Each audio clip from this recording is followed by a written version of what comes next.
Now on 105.9 FM and streaming worldwide on the WMAL app. O'Connor and Company. And it's now 6:07. It's O'Connor and Company. Thanks for tuning in here. 1 hour down. That went fast. But it did. We had a lot to talk about, Julie. And we'll continue to talk about those topics as the morning goes on. In 30 minutes, Cal Thomas will be here. Oh, by the way, in 10 minutes, we're going to check in with our buddy Julio Rosas. He's an independent journalist. He goes where the action is. Yeah. And right now, the action is in our town, George Washington University. He's down there on the campus. He's getting live footage of the police clearing out the encampment. And we'll get a first-hand report from Julio Rosas coming up in just a moment. I think he's there for the Blaze website. Yep. 7:05, Tom Fitton from Judicial Watch. 7:35, Ned Ryan, American Majority. 8:05, Julie Kelly. And 8:35, Jamie Brennan. So let's hold our breath. It all starts with the guest coming up in 10 minutes. First, though, Julie Gunlock, you remember the governor of New York said this. Young black kids growing up in the Bronx who don't even know what the word computer is. God. You know, so many ways she could have gone about saying what she's trying to say. So racist. Oh, she could have made it about poor people who don't have access to technology or can't afford to buy a computer, or their parents don't have enough time to encourage them into science. Maybe they don't technology. have access to Wi-Fi. Yeah, and make it about poverty, or make it about whatever. But no, she was so specific, so oddly and racially specific there. Yes. Yeah, how you even formulate young black kids growing up in the Bronx who don't even know what the word computer is. The word. You said it. Oddly specific. Yes. Oh, wow. And then, of course, when she realized what she said, she had to walk it back with the kind of DEI, intersectionality, woke word salad. And her in her mind, she's going, I'm in so much trouble. I'm in so much trouble. So I just need to throw out all these words that everybody loves. And it sounds like it was composed, the rest of the sentence you're about to hear was composed by one of Kamala Harris's speechwriters. Here, listen. They don't know these things. And I want the world open up to all of them because when you have their diverse voices innovating solutions through technology, then you're really addressing society's broader challenges. They're diverse. They're diverse voices innovating solutions through technology. But they don't know technology. They don't even know the word technology. It doesn't matter. Their diverse voices will be innovating solutions through technology, which literally means nothing. There aren't enough hired actors to clap at that word young salad. Black kids growing up in the Bronx who don't even know what the word computer is.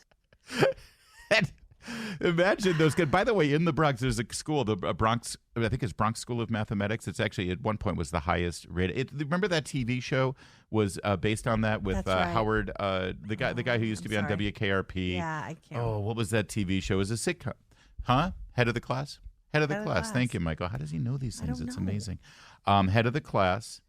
And it was all about this Bronx School of Science and Technology. Yep. It's literally in the Bronx and was the highest rated. Like the smartest kids in New York went there, and they end up, inventing atomic fusion, or is it fission? Whichever fusion, I think, is the one we're still trying to get a grasp of. Anyway, that literally happened in the Bronx, and here she is saying black kids in the Bronx don't know the word computer. She has computer. Now said she's regretted it. I bet she does. She's walked it back. She said, I misspoke and I regret it. She misspoke. Does this sound like young black kids growing up in the Bronx who don't even know what the word computer is? That's not a misspeak. That's deliberate. It's so deliberate. It is. And in her mind, it's that whole saying the quiet part out loud. Yes. You know what I mean? She obviously went off script a little bit and is just speaking sort of extemporaneously and said, but she said in the statement, she told the New York Post in the statement, of course, black children in the Bronx know what computers are.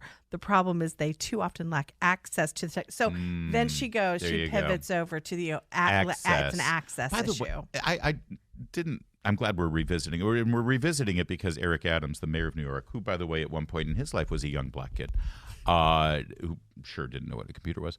We have audio, a flashback of Eric Adams going into a high school class where they were introducing the Microsoft DOS operating system to him on a PC. I'm just a caveman.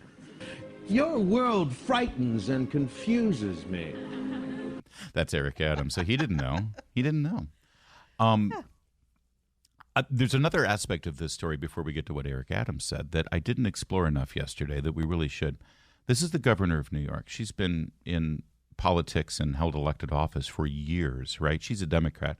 The Democrats, other than when George Psaki was the governor of New York for a couple of terms there, and other than the couple of terms that Rudy Giuliani was the mayor of New York, Democrats for the last 50 years have dominated politics in the state of New York and in the city of New York. Yeah. Specifically in the city of New York. Think about this for a minute. From our current mayor to Mayor de Blasio to Mayor Bloomberg to Mayor Dinkins to Mayor Ed Koch, and now I'm back into the mid-'70s, it's been Democrats across the board. If, in fact, it is true that black kids in the Bronx don't, let's take her words, her new words, Sure. don't have access to technology. Who the hell is to blame? Yeah. Who's been in charge? The racist? Who's been in charge of educational opportunities for that young black kid in the Bronx for 50 years? The party who is beholden to who? The teachers union. Oh, okay. So it's the teachers. So who runs the teachers union? I mean, right. That would be Democrats. If it's true, as she says, that black kids don't have access to computers and technology, only Democrats can be blamed for that. That's right. If you really want to take it, by the way, and also it's just such a lie.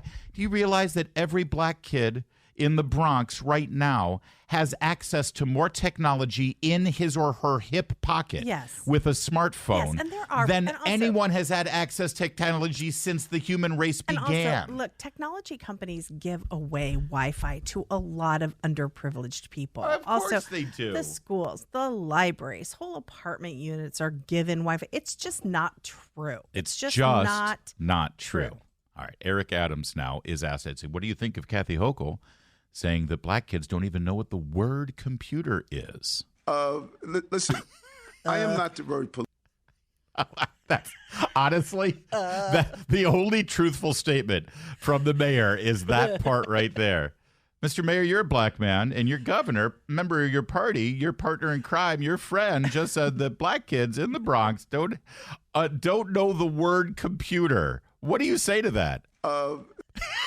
What else can you say? Honestly. You just stop there.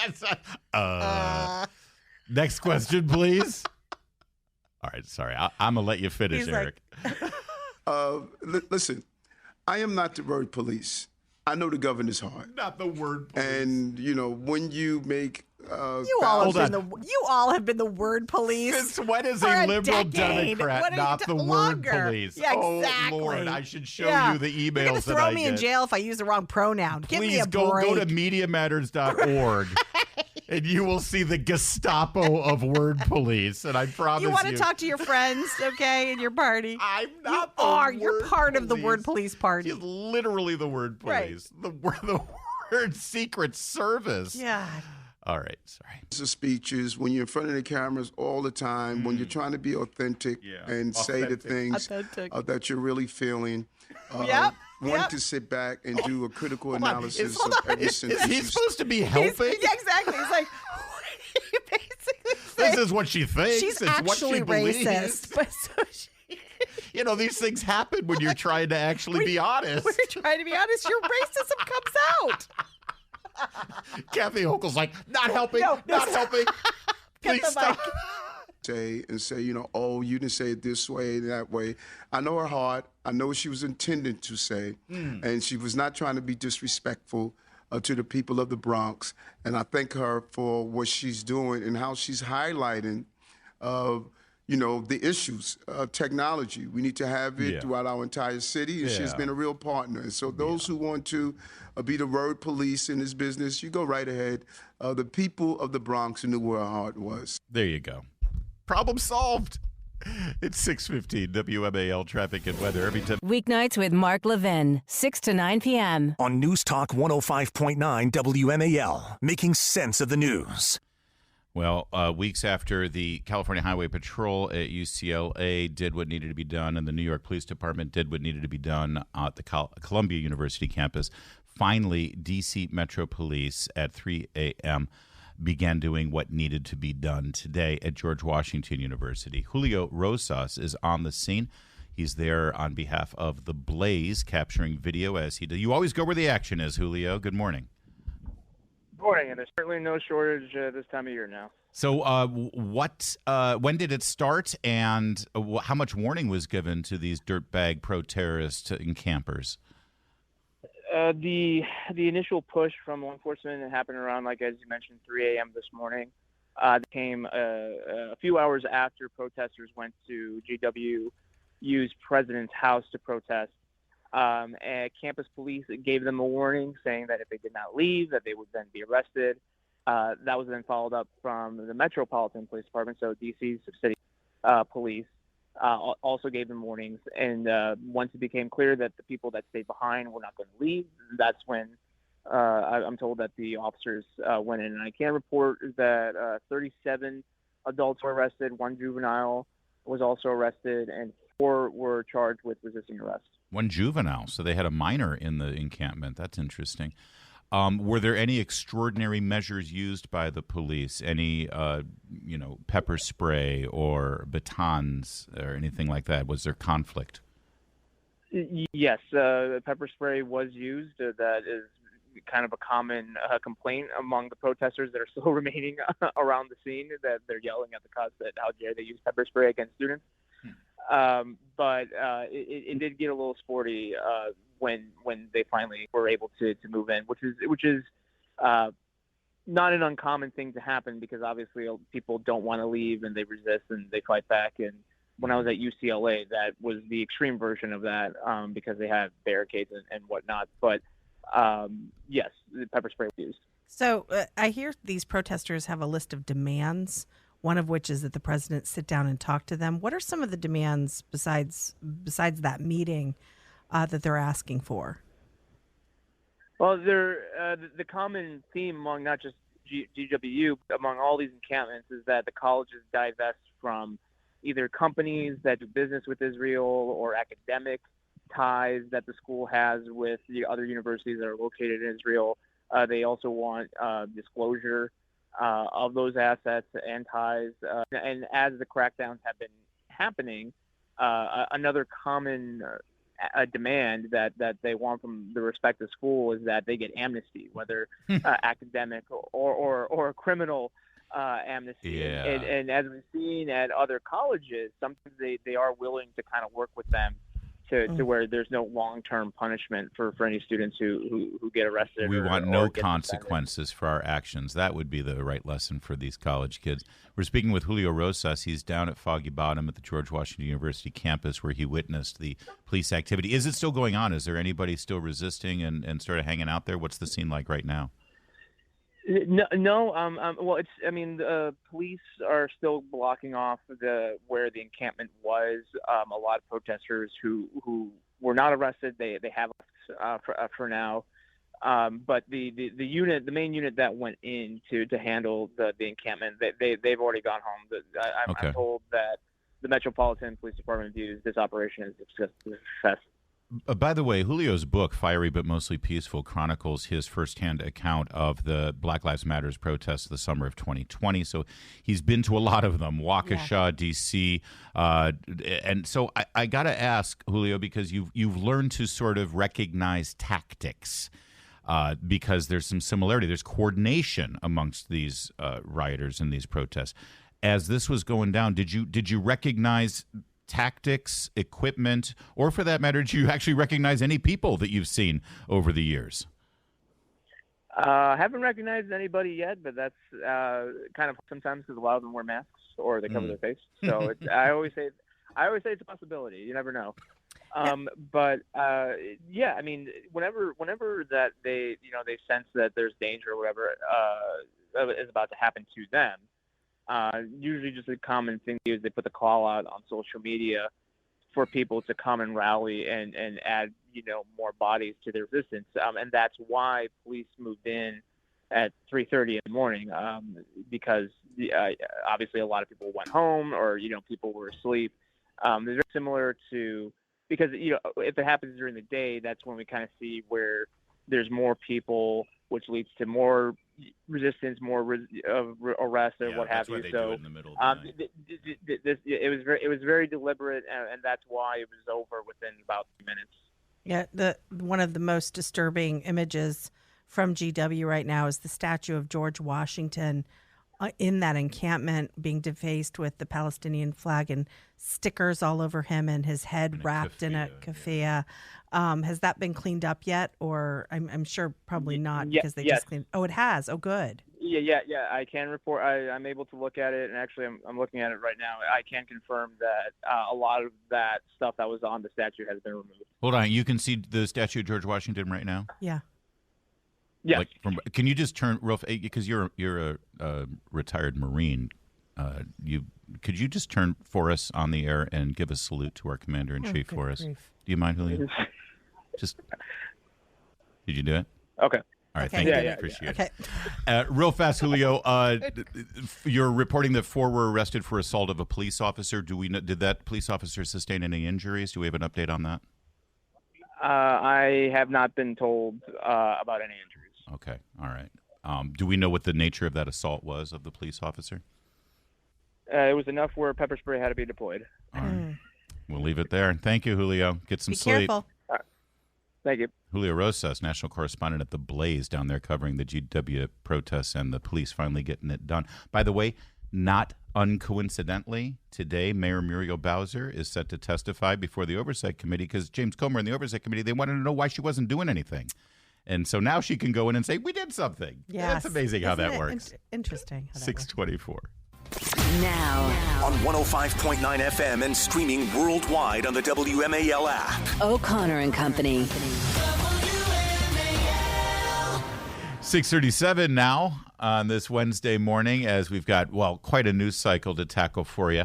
As you've heard, we just talked to Julio Rosas on the scene at George Washington University as police have finally upheld the law, gotten rid of that encampment. Coming up at 7:05, Tom Fitton, Judicial Watch on the, disintegration of the classified documents case against Donald Trump. 7:35, Ned Ryan will join us, the latest on the Kristi Noem book tour. 8:05, Julie Kelly will give us more details on Jack Smith's classified document case. And then at 8:35, Jamie Brennan running for Frederick County School Board. That's a busy slate. I'm Larry O'Connor with Julie Gunlock. Good morning. And, it's busy, but it's always a delight to talk to Cal Thomas every Wednesday at this time. He is a legend in our mind. Cal, good morning. How are you, sir? Well, good morning to you two. Thank you. Well, I just completed spanking myself with a magazine, so you'll have to excuse me if I'm a little inarticulate here. Couldn't get anybody else to do it. Now, but moving right along. For those who have not been paying attention, Yes. he is Referring referring to Stormy Daniels' testimony yesterday in a Manhattan courtroom. Yes, rather just as gratuitous as the testimony, Cal. So thanks for that.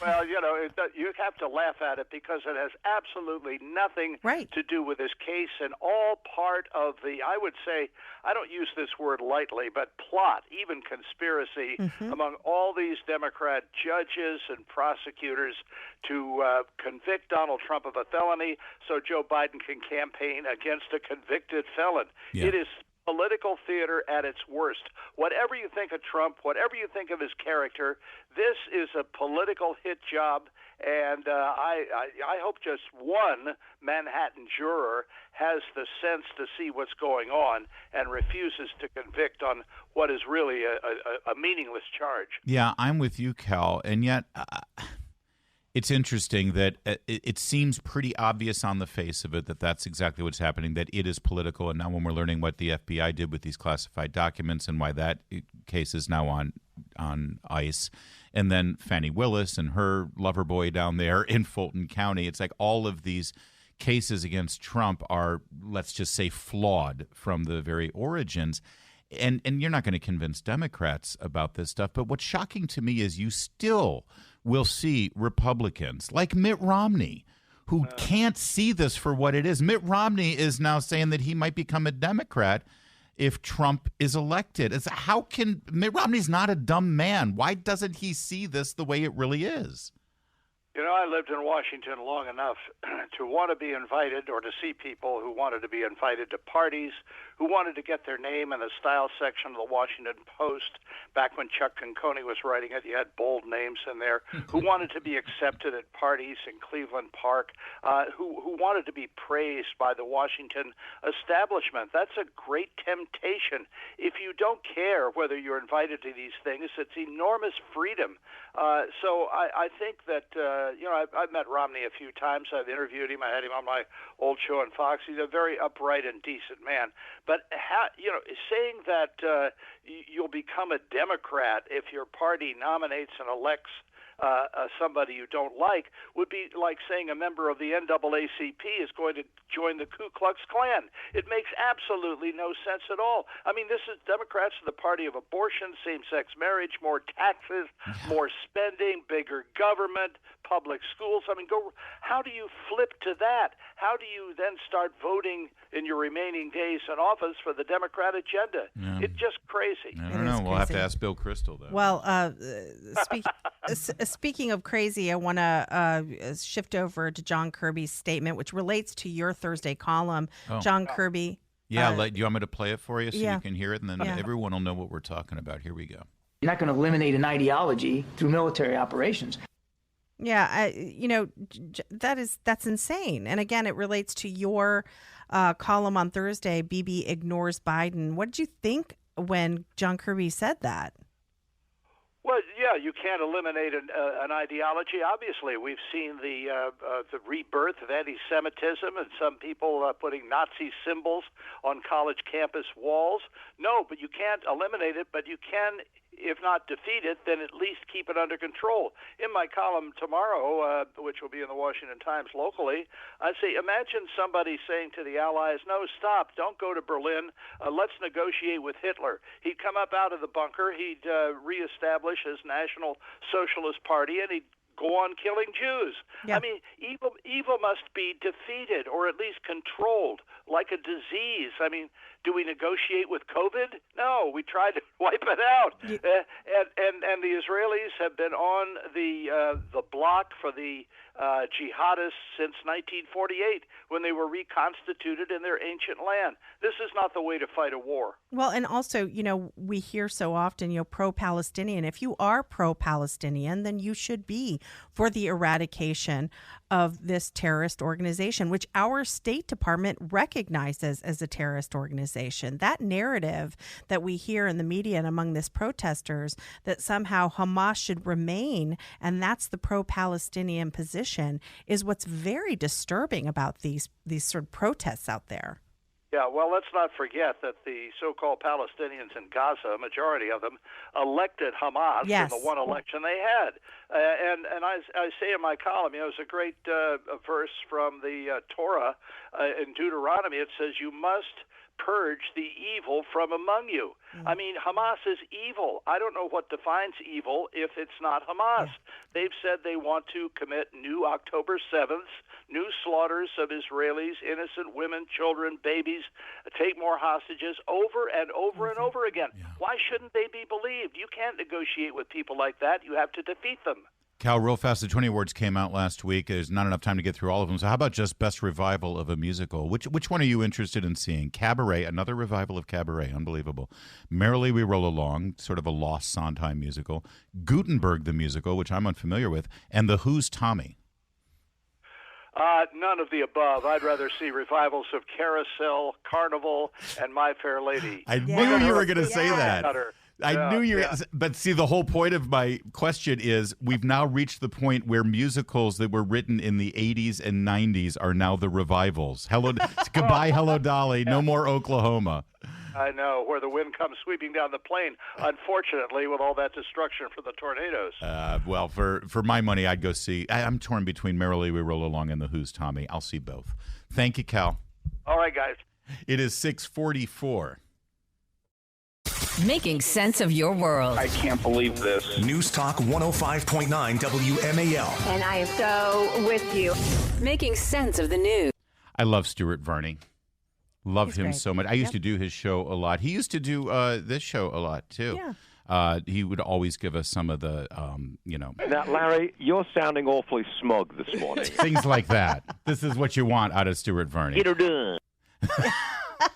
Stop twerking on my lawn. Things like that. Love his accent. Yeah. Stuart Varney saying, "Stop twerking on my lawn" is something that I'll remember for years and years. So Stuart Varney, he does a show on Fox Business Channel, and he got, the get of the week.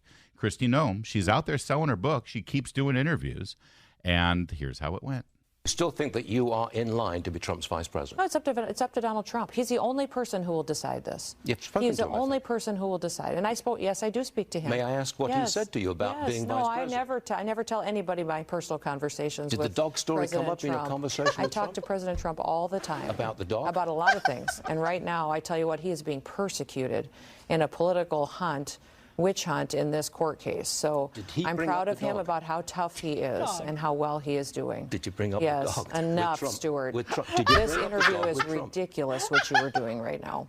So you need to stop. It is. Okay. It is. We'll Let's stop. talk about some real topics that Americans care about. I'm afraid we're out of time. Oh, I appreciate it. We do thank you for being with us. I know I pressed hard, but that's what people are talking about to this day. Yeah. Governor Noem, thanks for joining us. We appreciate it. We'll be back in just a moment with the opening bell for more. About the dog? You talked about the Did you dog? talk about this? So you just talked to President Trump? Did you mention the dog? Did the dog story come up in your conversation? This is ridiculous. She's so done. Well. I'm proud of him about how... Did he bring up the dog? Did you bring up yes, the dog? enough, Stuart. This Enough. interview is ridiculous. But you know what? That right enough, now. Stuart thing, for the first time during this entire escapade, she seemed normal and natural. Because so much of it is just programmed and sort of fake. And I don't think she is fake. But she's just been told to do this, that stick with the talking points. Just don't go off the script, which, by the way, this is going to be weird and maybe controversial. Set aside the dog thing. Set aside the Kim Jong-un thing and stuff. She is demonstrating. Now, hear me out. She is demonstrating that she can take heat. She can stick to the talking points. She can stay on message. And she can defend what appears to the mainstream media to be indefensible. I think she's still in the running to be the running mate. You said this sounds nuts. You're nuts. That sounds nuts. I'm telling you. Because honestly, you can do all that stuff not skillfully, not that it convinces the listener. Yeah. You just said she sounded real. That was the first time she's like, "You are ridiculous." Enough. That is. I like that. And in part. all of those, when she was on with Margaret Brennan, when she was on with the other shows this weekend, it was so bizarre. Yeah. So sure, you can stick to talking points and sound like a weirdo. It's 7:35. We'll talk to Ned Ryan, American Majority, about this and more. Right now it's 6:53.